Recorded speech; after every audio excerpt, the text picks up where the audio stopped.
श्रीमद्भागवतम् अद चतुर्थस्कन्धः अद अष्टमोऽध्यायः। मैत्रेयोवाच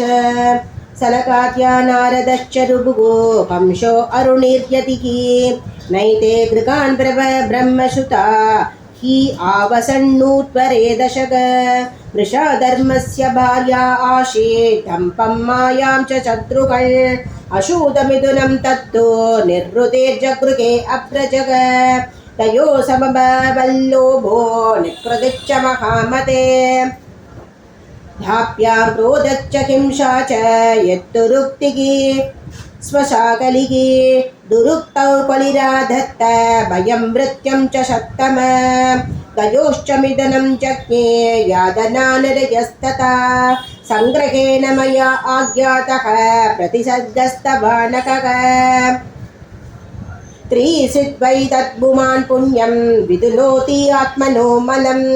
अदात कीर्तये वंशं पुण्यकीर्ते गुरुत्वक स्वायम्भुवस्याभिमनोः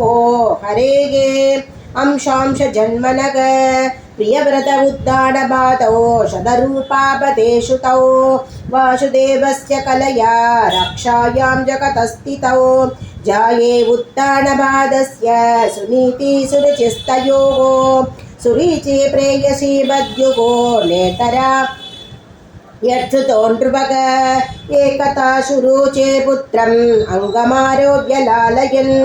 उत्तमं नाररुक्षन्दं ध्रुवं राजाभ्यनन्दत तथा चिकीर्षमाणं तं सपत्नीयास्तनयं ध्रुवं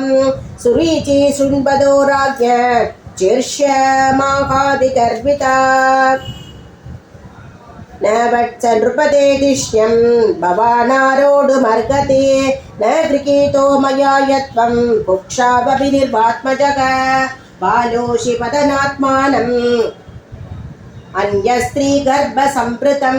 नूनं वेद भवान् यस्य दुर्लभे आर्ते मनोरथः तपसा आराध्य पुरुषं तस्मैव अनुग्रहेण मे गर्भे त्वं साधयात्मानं यदीचसि निर्वासनं मैत्रेयोवाच माधु सपत्न्या स दुरुक्तिविद्धः स्वशनृषा दण्डहतो यदाहिः हित्वा मिषन्तं पितरं चण्डवाचं च काममातु प्ररुदन् सकाशं तं निःश्वसन्तं स्फुरदादरोष्टं सुनीतिरुत्सङ्गबुदुक्य बालं निशम्यतौद्भौरमुखान्नितान्तं सा विव्यते यद्गदितं सपत्न्या सोऽसृज्य धैर्यं विललाभशोभाता वाग्गिना धाबलदेवबाला वाक्यं सपत्न्या स्मरति सरोजश्रिया वृषाबाष्पकलामुवागः देकं स्वसन्धि वृजिनस्य भारम् अपश्यति बालकमाकबाला मामङ्गलं तात परेषु मंस्ता भुङ्क्ते जनो यत्परतु कदस्तत् सत्यं सुरीत्याभिहितं भवान् मे यद्दुर्भकाया उदरे गृहीतः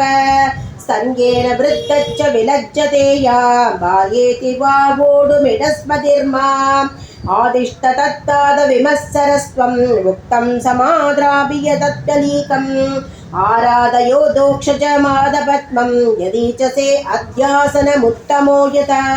यशाङ्घ्रिपद्मं परिचर्य विश्व विभावनायात गुणाभिभक्तेः अजोत् अद्यातिष्ठत् खलु पारमेष्ठ्यं पदं जिदात्मस्वसनाभिवन्द्यम् तथा मनुर्वो भगवान् पितामहो यमेकमद्या पुरुदक्षिणैर्महैः इष्टाभिवीवेते दुरभावमन्यतो भौमं शुकं दिव्यमदाभवर्त्यम्।